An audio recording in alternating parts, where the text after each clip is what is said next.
안녕하십니까. 믿으신 무연 심정석 원장입니다. 갑상선 조직 검사를 받으시고 이제 집에서 결과 나올 때 기다릴 때까지 굉장히 불안하시죠? 제가 말씀을 드리는 이유는 제가 이렇게 말씀을 드린다고 해서 결과가 바뀌지는 않겠죠. 그러나 그럼 앞으로 어떤 일이 있을까? 그다음에 이제 직후에 조심해야 될 것은 무엇인가 이런 것들을 조금 정확히 아시는 게 저도 어느 정도는 마음에 좀 평안을 찾으시는 데 도움이 될 것 같아서 영상을 만들었습니다. 보시고 결과 나올 때 또 제가 지금 설명드린 내용대로 결과를 말씀드리는데 이게 환자분들께 훨씬 더 이해가 빠르고 좋을 것 같아서 이렇게 미리 설명드리는 차원에서 말씀을 드리고 있기도 합니다. 자, 이제 조직 검사를 받으신 분들께서 아셔야 할 내용들에 대해서 하나씩 좀 설명을 드리도록 하겠습니다. 자, 우선 가장 먼저 드리고 싶은 말씀은 조직 검사 했다고 전부 다 암인 것은 아니다. 이 말씀입니다. 암이니까 조직 검사 했겠지. 그렇게들 생각하시는데 그렇지 않습니다. 조직 검사를 하는 이유는 암일 것 같아서 하는 것이 아닙니다. 만에 하나 암일 수도 있어서 하는 것입니다. 따라서 이 갑상선에서는 암일 확률이 대략 10%보다 넘는다라고 생각할 때 조직 검사를 합니다. 반대로 말씀드리면 어떻게 보면 90%는 암이 아닐 것 같으면서도 조직 검사를 하는 거죠. 물론 어떤 혹은 딱 보면 암인 것처럼 생긴 혹도 있습니다. 그러나 전체적으로 놓고 봤을 때는 암으로 나오는 경우보다는 암이 아니라고 나오는 경우가 훨씬 많다. 그 말씀을 드리도록 하겠습니다. 그러니까 불안감을 조금 내려놓으시고 결과를 기다리시기 바랍니다. 두 번째로는 며칠에서 몇 주간은 목에 이물감이나 불편감이 있을 수도 있습니다. 아무래도 조직 검사를 하면서 바늘로 찔렀으니까 이 혹이 자극을 받았고 그다음에 아무래도 조금이라도 피가 났겠죠. 이 피가 혈관 밖으로 나와서 조직 틈 사이에 스며들면 이게 굉장히 자극적인 물질입니다. 그래서 조직 검사하고 난 후에는 조직 검사 할 때는 괜찮은 것 같았는데 나중에 자꾸 이렇게 걸리는 느낌 난다. 그럴 수 있거든요. 뭐 모든 분들이 그러는 건 아니지만 그렇다고 해서 특별히 잘못된 것은 아니다. 그 피가 흡수될 때까지 그러신 거거든요. 그래서 어떤 분은 뭐 며칠 그러기도 하는데 또 이게 뭐 피가 좀 많이 났거나 아니면 흡수가 느리거나 그러면 몇 주 가기도 합니다. 그러나 결국에는 다 저절로 없어질 문제입니다. 많이 힘드시면 타이레놀 드셔도 됩니다. 아스피린은 출혈성 경향을 약간 불러일으키는 경향이 있으니까 아스피린보다는 꼭 타이레놀을 드셨으면 좋겠습니다. 애드빌이나 브루펜은 그렇게 크게 좋고 나쁘고는 별로 없는데 그냥 제일 안전하다고 알려져 있는 타이레놀을 드시는 게 조직 검사 후에는 제일 안전할 것 같습니다. 자, 샤워는 48시간 이후부터 하시고요. 사실 피가 별로 안 났고 저희가 방수밴드를 붙여드렸기 때문에 물이 조금 닿거나 그러는 건 큰 문제는 없습니다만 그래도 샤워를 해서 이렇게 물을 잘잘잘잘 흘러가게 하는 거는 하루 이틀은 참았다 하셔라. 이렇게 말씀드리도록 하겠습니다. 자, 이제 결과는 어떻게 나오는가? 그 말씀을 드리도록 하겠습니다. 자, 조직검사 결과를 이제 뭐 암입니다. 괜찮습니다. 약간 애매합니다. 이제 이렇게 말씀드리면 이해하기는 쉽지만 과학적이진 않죠. 의학적인 용어로 말씀을 드리면 오히려 약간 공부하면 더 정확하게 이해할 수 있는데 그 이야기를 지금 미리 좀 드려놓도록 하겠습니다. 그리고 결과도 1단계로 나왔습니다. 뭐 2단계로 나왔습니다. 이렇게 말씀드리면 미리 공부해 놓은 틀 안에서 제가 결과를 말씀드리기 때문에 좀 더 이해가 쉬우실 것이다. 이렇게 생각이 돼서 뭐 어떻게 보면 예습이라고 할 수도 있죠. 말씀을 미리 드리도록 하겠습니다. 이거는 제가 뭐 제 맘대로 드리는 말씀이 아니고요. 전 세계의 갑상선 전문가들이 조직검사 결과를 이렇게 1단계부터 6단계까지 등급을 나눠서 표현을 하는데 이 등급을 매긴 게 전 세계 갑상선 병리과 선생님들 중에 최고 권위자들이 모여서 정한 시스템이거든요. 그래서 이게 베데스다 시스템이라고 불러요.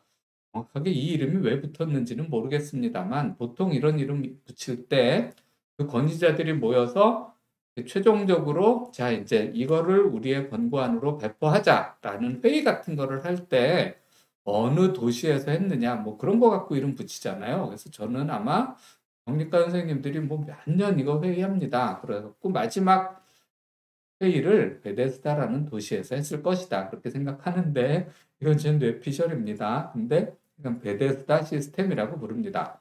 그래서 뭐 이런 거를 베데스다 1단계, 베데스다 1단계는 세포 부족이야. 이제 환자분들이 제일 많이 인터넷을 찾으시는 게 비정형 3단계거든요. 그러니까 이제 베데스다 시스템의 3단계가 이제 비정형이라는 걸로 결론 나는 게 3단계예요. 그래서 많은 분들이 비정형 3단계, 이게 꼭 어떤 고유명사처럼 이렇게 부르세요. 이제 이런 거 포함해서 1단계부터 6단계가 어떤 의미인지 제가 설명드리도록 하겠습니다. 1단계는 뭐냐 하면은요, 세포 부족이에요. 한독에 유효할 만큼 세포가 충분히 채취되지가 않았기 때문에 사실 이렇게 되면 좀 되게 허탈하죠. 그러나 원래 나올 만한 세포가 없었던 혹들도 있거든요. 대표적으로 무릎 같은 것들은 아무리 검사를 잘해도 그 속에 원래 세포가 없었기 때문에 뭐 판독할 만한 세포가 안 나오죠. 그래서 이게 이렇게 나온다고 무조건 검사가 잘못됐어. 그건 아니고요.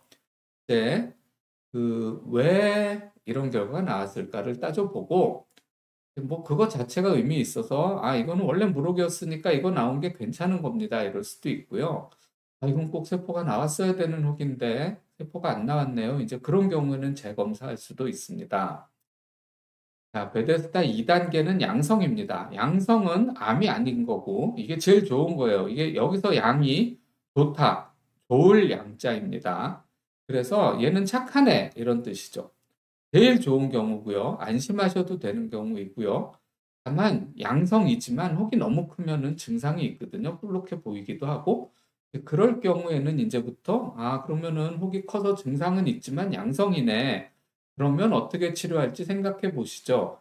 이제 치료에 대한 계획으로 들어갈 수 있습니다.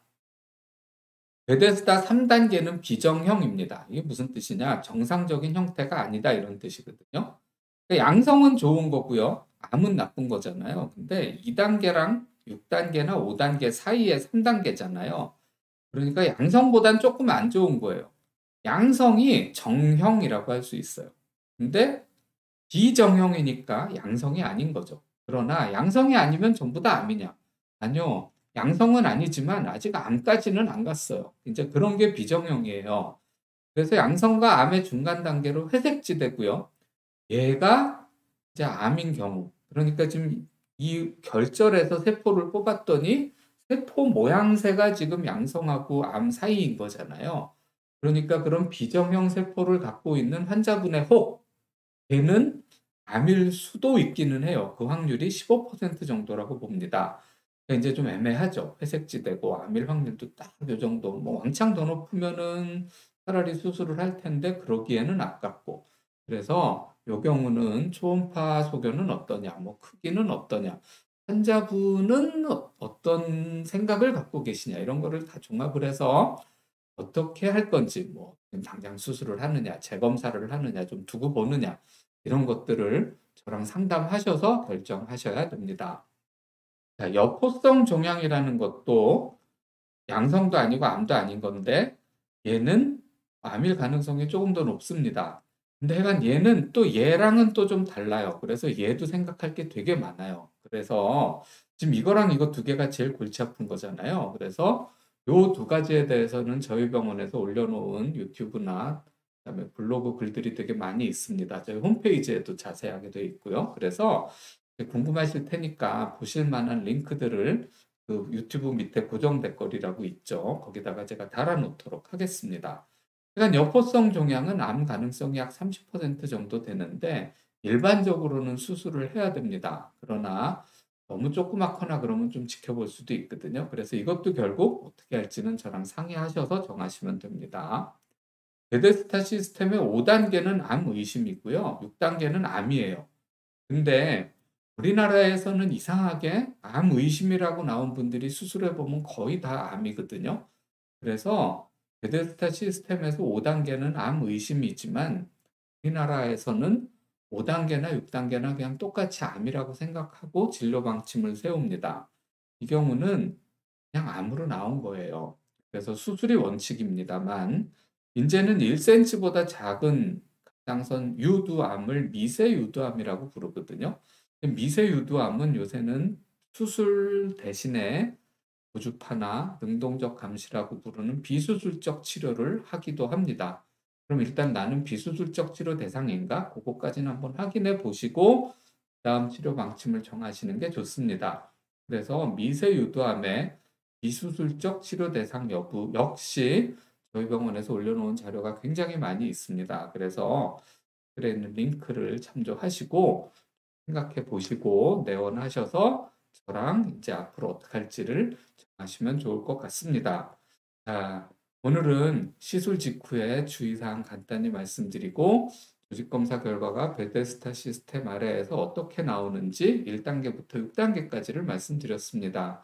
조직검사 결과는 말씀드린 대로 문자 메시지로 보내드릴 거고요. 결과는 일주일, 좀 더 길게 한 열흘까지 잡을 수도 있는데 저희는 하여튼 최대한 빨리 나오면 바로 문자를 보내드립니다.